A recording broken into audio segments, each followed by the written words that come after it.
Saya pegang kata mata guys. Cawan ni nampak macam bentuk hemisfera. Tapi layak ke untuk kita panggil dia hemisfera? Jom kita tengok. Hemisfera syarat dia kedalaman ni nanti kena sama dengan radius dia. Kena tahulah berapa radius dia.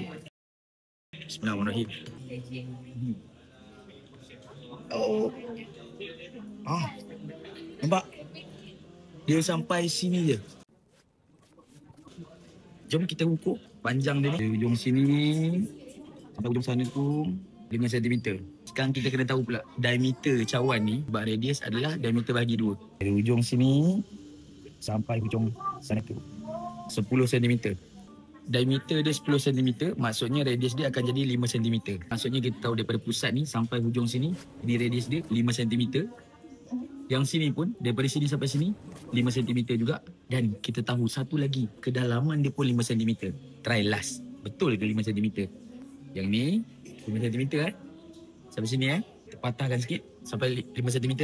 Cucuk.